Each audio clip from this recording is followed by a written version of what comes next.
everyone, welcome back to my YouTube channel Mathematics Key to Goals। Last video में हमने कॉन्ग्रेंसेस के बारे में डिस्कस किया था, कुछ रिजल्ट्स किए थे एंड एक दो क्वेश्चंस भी प्रैक्टिस किए थे उन्हीं के बेसिस पर। सो उन्हीं क्वेश्चंस को आगे बढ़ाते हुए coming to the very first question of today, when 3 raised to 40 is divided by 23, जब आप 3 raised to 40 को डिवाइड करते हो 23 से तो रिमाइंडर क्या आएगा? What will be the remainder? So करते हैं इस क्वेश्चन को। 3 raised to 40, पावर से पहले नंबर को कंसीडर करो। अगर मैं 3 को 23 से डिवाइड करवाऊं, 3 तो 23 से छोटा है तो वही रिमाइंडर बनेगा मेरा। सो 3 कॉन्ग्रेंट 3 mod 23। फर्दर अगर मैं इसका स्क्वायर कर दूं तो यहाँ भी स्क्वायर होएगा, it will be 9 and here it will be again mod 23। हम तब तक करते जाएंगे जब तक यहाँ पर या तो 23 न बन जाए या फिर यहाँ पर 23 से बड़ा नंबर ना बन जाए। सो 3 की पावर 3 करके देखते हैं। Congruent here it will be 27 mod 23। अब यहाँ पर जो 27 है वो 23 से ग्रेटर है। 27 को 23 से डिवाइड करवाओ, रिमाइंडर 4 आएगा। सो दैट मीन्स मैं यहाँ पर लिख सकती हूँ 3 raised to power 3 congruent 4 mod 23। Since every positive integer a is congruent to its remainder, so वो रिजल्ट हमने यहाँ पर अप्लाई किया। 3 raised to power 3 कॉन्ग्रेंट है 4 mod 23 के। अब फिर से यहाँ पर मेरे पास एक नंबर आ गया 4 जो कि 23 से लेस है। सो फिर से हम इसकी पावर को करते हैं 3 raised to power 3, इसका क्यूब करते हैं। यहाँ पर बनेगा 64, here it will be mod 23। जब आप स्क्वायर करोगे तो यहाँ 16 बनेगा। 16 जो है वो अगेन 23 से छोटा है। फिर से आपको इस नंबर का क्यूब करना पड़ेगा। So here it will be 64। 64 जो है वो 23 से बड़ा है। अब 64 को अगर मैं 23 से डिवाइड करवाती हूँ तो इसके रिमाइंडर जो है ना वो दो तरह से आ सकते हैं। जो यूक्लिड्स डिवीजन आपने किया है a is equals to bq plus r, वहां पर q और r दोनों ही इंटीजर वैल्यूज होती हैं। सो यानी कि यहाँ पर जो हमारा रिमाइंडर बनता है वो पॉजिटिव भी हो सकता है और नेगेटिव भी हो सकता है। सो हमने अपने क्वेश्चन को बनाना है इजी। अब 23 into 3 करने पर मेरे पास 69 बनता है और यहाँ अगर 69 होता तो यहाँ पर मेरा 0 बन जाता, बट यहाँ पर है 64। 69 और 64 में कितने का डिफरेंस है? 5 का। सो यहाँ पर क्या आ जाएगा? -5। यानी कि 3 raised to 9 करने पर और जब मैं उसको 23 से डिवाइड करवाती हूँ रिमाइंडर क्या बनता है? -5। अब हम इसका स्क्वायर कर देते हैं। सो यहाँ पर 3 raised to power 18 हो जाएगा और यहाँ पर 25 हो जाएगा mod 23। अब 25 को 23 से डिवाइड करवाते हैं, रिमाइंडर क्या आएगा? 2। सो दैट मीन्स मेरे पास क्या चीज आ गई? 3 raised to 18 कॉन्ग्रेंट है मेरा 2 के। यहाँ जो 25 बना स्क्वेयरिंग करने पर 23 से डिवाइड करवा करके रिमाइंडर क्या आ गया? 2। फर्स्ट स्टेप में हमारा रिमाइंडर 3 था, फिर हमने रिमाइंडर 4 बनाया, देन रिमाइंडर जो है वो -5 बन गया और अब 3 raised to 18 करने पर रिमाइंडर कितना आ गया हमारा? 2। बट मुझे जो रिजल्ट है वो किसके लिए चाहिए? 3 raised to 40 के लिए। तो अब हम यहाँ पर क्या करेंगे? 18 2 जा 36, दैट इज अब मैं यहाँ पर क्या कर दूं? स्क्वेयरिंग। तो 3 raised to 36 कॉन्ग्रेंट यहाँ पर बनेगा 4 and here it will be mod 23। 3 raised to 36 जो है उसके लिए रिमाइंडर आ चुके हैं, दैट इज 4 और मुझे चाहिए 3 raised to 40 के लिए। सो अगर मैं इसको इससे मल्टीप्लाई करवा दूं, बेस सेम है तो पावर्स जो है वो हमारी ऐड हो जाएंगी। तो 3 raised to 39 के लिए तो हमारे पास आ जाएगा रिमाइंडर, बस फिर सिर्फ 3 raised to 40 दैट इज हम उसको फिर से 3 से मल्टीप्लाई करवा देंगे तो 3 raised to 40 के लिए रिमाइंडर आ जाएगा। करवाते हैं 3 raised to 36 को 3 raised to 3 से मल्टीप्लाई। सो यहाँ पर बेस सेम है तो पावर्स ऐड होगी और ये 4 into 4, तो यहाँ पर बनेगा 16 and here it will be mod 23। अब मुझे 3 raised to 40 चाहिए था, दैट इज अब मैं इसको किससे मल्टीप्लाई करवाऊं, इसी से करवाऊंगी ना, बेस सेम है तो पावर्स ऐड हो जाएंगी। सो अब मेरे पास क्या आ गया, 3 raised to 40 कॉन्ग्रेंट, यहाँ 16 पड़ा था, यहाँ 3 पड़ा हुआ है, 16 3 is 48 and here it will be mod 23।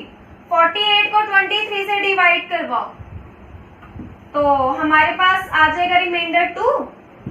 So that means 3 raised to 40 को जब हम 23 से डिवाइड करवाएंगे तो रिमाइंडर जो है वो हमारे पास कितना आएगा, 2। हमने यहाँ पर छोटा रिमाइंडर बनाना होता है, जितना छोटा हो सकता है उतना छोटा रिमाइंडर बनाना होता है, कंसीडरिंग दैट इसकी जो ये पावर है ना, इस पावर को हमें ब्रेक करने की नीड होती है एज पर द m। सो हमें इस पावर को ब्रेक करके और यहाँ पर रिमाइंडर बनाना है, तो उसी तरह से ये वाले जो क्वेश्चंस हैं वो सॉल्व होंगे।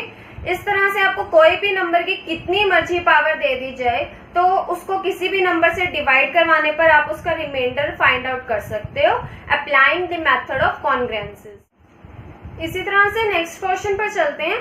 अब हमें क्या करना है, रिमाइंडर फाइंड करना है when 48 raised to 49 is divided by 7। जब 48 raised to 48 की पावर 49 करने पर हम उसको 7 से डिवाइड करवाते हैं, देन रिमाइंडर जो है वो क्या आएगा। सो 49 को छोड़ते हैं, पावर को छोड़ते हैं, पहले नंबर कंसीडर करते हैं, तो 48 को सबसे पहले कंसीडर करते हैं। दैट इज 48 को अगर मैं 7 से डिवाइड करवाऊंगी तो मेरा रिमाइंडर जो है वो क्या आएगा, 7 6 42। सो यहाँ पर 6 आ जाएगा, रिमाइंडर 6 आ गया। मुझे क्या चाहिए, 48 raised to 49, दोनों तरफ पावर 49 कर दो। 48 raised to 49 congruent 6 raised to 49 mod 7। अब मुझे क्या करना है, अगर मेरे पास ये चीज आ जाए कि 6 raised to 49 करने पर और मैं जब उसको 7 से डिवाइड करवाती हूँ तो मेरा रिमाइंडर क्या आता है। अगर मुझे ये रिमाइंडर पता लग जाए तो इसकी जगह मैं ये रिमाइंडर लिख सकती हूँ। कैसे, एक तो हमारा ये वाला रिजल्ट है, A कॉन्ग्रुएंट होएगा B mod M के if and only if A और B जो है वो सेम रिमाइंडर R लीव करते हैं when divided by M। Secondly क्या है कि every positive integer is congruent to its remainder. So इन दोनों रिजल्ट्स का हम यहाँ पर अप्लाई करके जो 6 raised to 49 करके उसको 7 से डिवाइड करने पर रिमाइंडर आता है उसको हम यहाँ पर प्लेस कर सकते हैं। तो चलते हैं, अब हम 6 raised to 49 के लिए रिमाइंडर फाइंड करते हैं when divided bye 7। 6 raised to 49, 49 को छोड़ते हैं, पहले नंबर कंसीडर करते हैं। 6 को जब मैं कॉन्ग्रुएंट करूंगी mod 7 के तो 6 ही आएगा क्योंकि वो 7 से छोटा नंबर है। सो अब मैं 6 की पावर 2 करती हूँ, 6 स्क्वायर कॉन्ग्रुएंट, अब यहाँ पर mod 7, 6 का स्क्वायर 36, डिवाइड करेंगे 7 से, रिमाइंडर 1 आएगा। अब 1 की तो जितनी मर्जी पावर कर दो वैल्यू उतनी रहती है ना। मेरे पास यहाँ पर 49 पड़ा हुआ है, 49 तो 2 पर नहीं जाता पर 48 जाते हैं। सो दैट मीन्स अब मैं यहाँ पर क्या करूंगी, पावर 24 कर दूंगी, यहाँ तो मेरा 1 ही रहेगा। सो 6 raised to 48 जो है कॉन्ग्रुएंट 1 mod 7, यही चीज आ गई। दैट इज 6 की पावर 48 करने पर जब उसको 7 से डिवाइड करवाते हैं तो रिमाइंडर कितना आता है, 1। मुझे किसके लिए चाहिए था, 49 के लिए। 48 यहाँ पर आ चुका है, दैट मीन्स अब मैं इसको दोनों तरफ 6 से मल्टीप्लाई करवाऊं ना, बेस सेम होएगा, पावर्स ऐड हो जाएंगी। सो यहाँ पर फिर 6 raised to 49 हो गया और यहाँ पर मेरा 6 आ गया। और अभी जो मैंने बताया था A congruent B mod M and B congruent R mod M, that is A और B जो है वो सेम रिमाइंडर लीव करते हैं व्हेन डिवाइडेड बाय M। तो वही इफ एंड ओनली इफ की कंडीशन के थ्रू अब यहाँ पर मेरे पास क्या आ जाएगा, 6 raised to 49 जो है वो कॉन्ग्रुएंट है 6 mod 7 के, तो मैं यहाँ पर क्या लिख सकती हूँ, 6 लिख सकती हूँ by the result. So the correct option for this question is C. Now we are supposed to prove that A congruent है B mod M के if and only if AX congruent BX mod MX, जहाँ पर X जो है वो मेरा कोई natural number है. So if and only if की कंडीशन है, that is इसमें हम कन्वर्स पार्ट भी प्रूव करेंगे. A कॉन्ग्रेंट दे रखे हैं हमें B mod M के, A congruent B mod M. जो गिवन कंडीशन है ना, अब उसी से देखो कि क्या क्या डिराइव कर सकते हो, और डिराइव जो करना है वो आपको ये चीज जो प्रूफ करनी है ना उसकी सेंस में चेकआउट करो कि क्या क्या डिराइव हो सकता है. सो जैसे यहाँ पर A कॉन्ग्रेंट है B mod M के, कॉन्ग्रुएंसी की डेफिनेशन अप्लाई करते हैं. इसका मतलब क्या हुआ कि M जो है वो मेरा डिवाइड करता है A माइनस B को. मुझे क्या प्रूव करना है, AX कॉन्ग्रेंट, यही चीज मुझे प्रूव करनी है ना कि AX जो है वो मेरा कॉन्ग्रेंट है BX mod MX. That is यही प्रूव करना है. MX जो है वो मेरा डिवाइड करता है AX माइनस BX को. यही चीज प्रूव करनी है ना. मैं दोनों तरफ X से मल्टीप्लाई करवा दूं, न्यूमरेटर एंड डिनोमिनेटर में भी करवा के देखते हैं. यहाँ पर क्या बना, divide by A minus B into X. तो यहाँ पर मेरे पास क्या आ गया, MX डिवाइड करता है AX माइनस BX को. और यही तो मेरी, इसका मतलब क्या हुआ, अगर इस तरह से लिखा हुआ तो इसका तो मतलब यही होता है ना कि AX कॉन्ग्रुएंट है BX mod MX के. बहुत ही इजी था ये. इसी तरह से इसका कन्वर्स पार्ट जाएगा.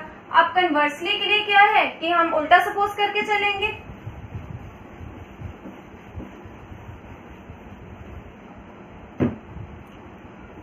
अब हमारे पास है AX कॉन्ग्रुएंट है BX mod MX. इसका मतलब क्या हुआ, वही कन्ग्रुएंसी की डेफिनेशन, दैट MX जो है वो मेरा डिवाइड करता है AX माइनस BX को. फर्दर मैं इसको लिख सकती हूँ A minus B into X. तो यहाँ से मेरे पास क्या चीज आ गई, M डिवाइड करता है A माइनस B को. इसका मतलब तो यही हुआ ना कि A कॉन्ग्रुएंट है B mod M के. To next topic, linear congruence, an expression of the form AX congruent B mod M. कोई भी एक्सप्रेशन जो इस फॉर्म की है AX congruent B mod M, where A is incongruent to 0 mod M. That is A incongruent to 0 mod M का मतलब क्या है कि जब मैं A को M से डिवाइड करवाऊंगी ना, रिमाइंडर जो है वो मेरा 0 नहीं होना चाहिए. तो इस तरह की जो एक्सप्रेशन होती है उसको हम क्या कहते हैं, linear congruence modulo M. Coming to first result based upon the topic linear congruence modulo M. क्या स्टेटमेंट है थ्योरम की, if x naught is solution of AX congruent B mod M. x naught जो है वो solution है AX congruent B mod M का. That is ये चीज हमें गिवन है, AX कॉन्ग्रुएंट है B mod M के. ये मेरी एक इक्वेशन है. जब भी आपके पास लेफ्ट हैंड साइड हो, राइट हैंड साइड हो और बीच में कुछ भी रिलेशन हो, greater than, less than, greater than equal to, less than equal to, congruent, incongruent, equation ही होता है. तो ये हमें एक इक्वेशन दे रखी है और x नोट जो है वो इसका सोल्यूशन है. अगर x नोट इसका सोल्यूशन है तो दैट मीन्स ये उसकी इक्वेशन को क्या करेगा, satisfy. x naught is solution of equation 1. तो यहां से हमारे पास क्या आ गया, AX नोट कॉन्ग्रुएंट है B mod M के. फर्दर क्या कहा हुआ है, x1 is any integer, x1 कोई भी इंटीजर है सच दैट x1 मेरा कॉन्ग्रुएंट है x नोट mod M के. यही कंडीशन हमें दी हुई है. हमें क्या प्रूफ करना है, x1 इज सॉल्यूशन. x1 जो है वो मेरा इस इक्वेशन का, ये फर्स्ट इक्वेशन का सॉल्यूशन होएगा. सो अब यहां तक मेरा आ चुका है. मुझे क्या चाहिए, x1 is solution of equation 1. That is मुझे ये चीज प्रूव करनी है, AX1 कॉन्ग्रुएंट है B mod M के. यही मेरा रिक्वायर्ड टू प्रूफ है. लेफ्ट में मेरे पास AX1 पड़ा हुआ है, यहां पर मेरे पास x1 है. मुझे AX1 बनाना है. क्या करूं, दोनों तरफ A से मल्टीप्लाई करवा दूं.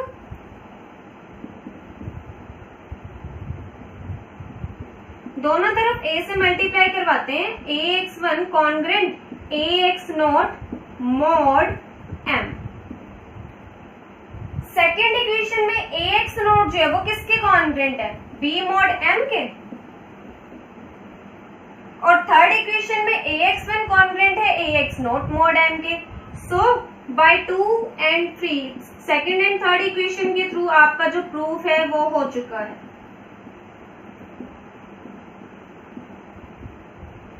कुछ भी नहीं किया ना हमने इसमें, सिर्फ और सिर्फ क्या था, जो गिवन कंडीशन थी उसको लिखा, जो जो गिवन हमें दे रखा था वो लिखते गए हैं और अपने आप बस हमारा प्रूफ हो गया। रिक्वायरमेंट क्या है थ्योरम्स में, स्टेटमेंट्स में क्या चीज रिक्वायरमेंट है कि गिवन देखो क्या है, गिवन से डिराइव करते जाओ। मोस्ट इंपोर्टेंटली आपको ये पता हो कि प्रूफ क्या करना है। नेक्स्ट थ्योरम में हमें क्या कहा हुआ है, the linear congruence ax congruent b mod m। Linear congruence है हमारी ax congruent b mod m where a is incongruent to 0 mod m। Simple definition लिखी हुई है ना लीनियर कॉन्ग्रुएंसी की। क्या कहा हुआ इसमें, हैज अ सॉल्यूशन, इसके पास सॉल्यूशन होगा। अगर आप ध्यान से देखें लीनियर कॉन्ग्रुएंसी में ax कॉन्ग्रुएंट है b mod m के। आपने पिछले जितने भी क्वेश्चंस किए a और b एंड m उनकी कुछ ना कुछ इंटीजर वैल्यू होती थी। अब यहाँ पर x रख दिया गया तो वो x जो होगा उसकी भी तो कुछ ना कुछ वैल्यू होएगी ना। ये आपका कुछ इस तरह से हो गया जैसे आप क्वाड्रेटिक इक्वेशंस करते थे ना, ax square plus bx plus c equal to 0, तो वहां पर आप सोल्यूशन चेक करते थे कि x की डिग्री 2 है उसका सोल्यूशन एग्जिस्ट करेगा। तो इसी तरह से यहाँ पर लीनियर कॉन्ग्रुएंसी में भी यही चीज आ चुकी है। दैट इज ax आपको कॉन्ग्रुएंट दे रखे b mod m के, a और b और m इन तीनों की वैल्यूज आपको पता है, तो आप x की वैल्यू फाइंड कर सकते हो। और वो कैसे फाइंड करेंगे वो हम फर्दर डिस्कस करेंगे। बट उससे पहले हमारे पास जैसे क्वाड्रेटिक इक्वेशंस में हमारे पास होता था ना कि सॉल्यूशन एग्जिस्ट भी करते हैं या नहीं, तो उसी तरह से यहाँ पर भी पहले हमारे पास केस जाता है कि ax congruent b mod m में जो x की वैल्यू है, पहला केस क्या है कि एग्जिस्ट भी करती है या नहीं। फिर अगर एग्जिस्ट करती होती थी तब हम वैल्यू फाइंड करते थे, इसी तरह से इसमें चलेगा। तो करते हैं पहली थ्योरम को related to this. Linear congruence जो है इसके पास एक सोल्यूशन होगा इफ एंड ओनली इफ। इसकी क्या कंडीशन है कि am की जो GCD है वो डिवाइड करे b को, if and only if GCD of am divides b। सो पहले हम मान लेते हैं कि इसका सोल्यूशन एग्जिस्ट करता है, तो लेट कर लेते हैं x नॉट जो है b solution of ax congruent b mod m। हमने पहले मान लिया कि इसका सोल्यूशन है। अगर ये इसका सोल्यूशन है तो ये इसकी इक्वेशन को क्या करेगा, सेटिस्फाई। सो दैट मीन्स हमारे पास यहाँ पर आ गया ax not congruent b mod m। अच्छा, इसको लिखने का मतलब क्या है, कॉन्ग्रुएंसी की डेफिनेशन। दैट इज इसका मतलब क्या है, यहाँ पर m मेरा डिवाइड करता है ax नॉट माइनस b को। अगर m मेरा इसको डिवाइड करता है तो इसका तो मतलब यही हुआ ना कि ax not minus b is equal to m into में some integer by the definition of divisibility. कुछ भी नहीं किया हमने अभी तक, सिर्फ और सिर्फ सॉल्यूशन लेट किया, कॉन्ग्रुएंसी की जो डेफिनेशन होती है वो डेफिनेशन अप्लाई की। अब अगर ये इसको डिवाइड कर रहा है तो डिविजिबिलिटी की डेफिनेशन अप्लाई की। अब फर्दर अब यहाँ पर हमारे पास क्या आ गया, ax not minus b is equal to m into में सम इंटीजर, या फिर इसको मैं ऐसे भी लिख सकती हूँ माइनस एम के इज इक्वल टू बी, ऐसे भी लिख सकती हूँ। प्रूफ क्या करना है हमें कि ए एम की जो जीसीडी है ना वो बी को डिवाइड करती है, यही चीज चाहिए। तो पहले मेरे पास ए एम की जीसीडी होनी चाहिए। लेट कर लेते हैं, कुछ ना कुछ तो इसकी जीसीडी की वैल्यू होएगी। ए एम की जो जीसीडी है उसको कोई डी लेट कर लो। अगर ए एम की जीसीडी डी है, डेफिनेशन ऑफ जीसीडी क्या कहती है, अगर ये इसकी जीसीडी है तो इसका मतलब क्या है कि d जो है वो मेरा a को डिवाइड करता है और d जो है वो मेरा m को भी डिवाइड करता है। यहां से मैं लिख सकती हूँ ना कि d जो है वो मेरा ax नोट माइनस m के इसको डिवाइड करता है for all x naught and k belong to integer. अब ये रिजल्ट कहां से लिखा, अगर a मेरा b को डिवाइड करता है, a मेरा c को डिवाइड करता है, तो वहां से a जो है वो मेरा डिवाइड करेगा bx प्लस cy को for all xy belong to integers. मुझे क्वेश्चन में क्या चाहिए था, ax नोट और m के, तो मैंने उसी के रिस्पेक्ट में क्या कर लिया, a के साथ x नोट ले लिया और m के साथ माइनस का k ले लिया। ax नोट माइनस m के जो है वो किसकी वैल्यू है, b की, तो यहां से d जो है वो किसको डिवाइड कर रहा है, b को। कन्वर्स पार्ट पर चलते हैं। कन्वर्स में हमें क्या करना है कि लेट करके चलेंगे, a और m की जो GCD है वो b को डिवाइड करती है, और प्रूफ क्या करना है अब हमें कि ax congruent b mod m जो उसके पास एक सॉल्यूशन एग्जिस्ट करता है। सो कन्वर्सली के लिए हम लेट कर लेते हैं a m की GCD दैट इज d, वो जो है वो क्या करती है, डिवाइड करती है b को। d divides b, d b को डिवाइड कर रही है, definition of divisibility b is equals to d into में सम इंटीजर। सिंपल डेफिनेशन से अप्लाई कर रहे हैं ना हम। फर्दर अब यहाँ पर हमें क्या कहा हुआ है, am जो उसकी GCD d है। अगर am की GCD d है तो एक रिजल्ट और भी किया था आपने, मैं इसको लिख सकती हूँ ax naught plus my naught is equals to d। ये हमने रिजल्ट किया था ना कि अगर किन्हीं दो नंबर्स a और b की GCD d है तो मैं लिख सकती हूँ इसको इस तरह से ax plus by is equals to d, जहां पर x और y जो होते हैं वो मेरे इंटीजर्स होते हैं। तो उसी रिजल्ट का हमने यहाँ पर यूज किया। अब मुझे क्या चाहिए कि ax congruent b mod m का सॉल्यूशन एग्जिस्ट करवाना है। सो उसके लिए अब हम क्या करेंगे, दोनों साइड k से मल्टीप्लाई करा दो। मुझे ax congruent b mod m के लिए सॉल्यूशन एग्जिस्ट करवाना है ना, d का तो उस केस में कोई काम ही नहीं है, मुझे तो b चाहिए ना, तो d का तो कोई काम ही नहीं है। और d को मैं एलिमिनेट कैसे करूं, अगर मैं इस पूरे को k से डिवाइड कर दूं इस तरह से, ये हो गया m k y नोट और ये हो गया k d। अब इस स्टेप में मेरा d एलिमिनेट हो गया, k d को मैं b लिख सकती हूँ।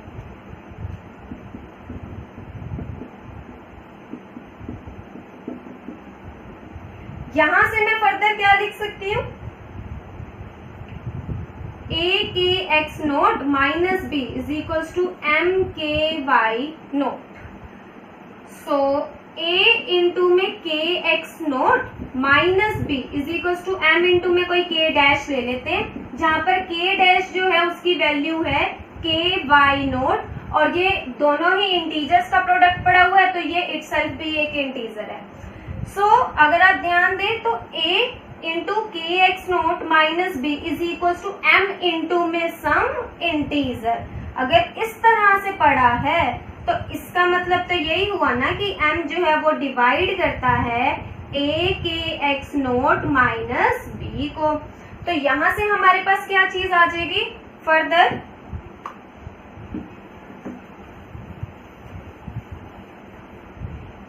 यहां से अब हम क्या लिख सकते हैं कि a के एक्स नोट कॉन्ग्रुएंट है b मॉड m के।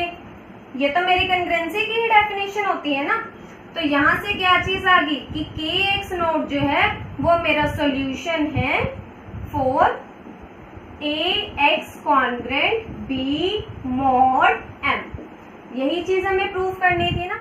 आई होप आपको आज का जो कंसेप्ट था लीनियर कन्ग्रुएंसी का वो समझ आया। So if you guys like this video please share it with your friends as much as you can. And जिन्होंने चैनल अभी तक सब्सक्राइब नहीं किया, सो गाइज किसकी वेट कर रहे हो, सब्सक्राइब द चैनल यार। Thank you for watching this video.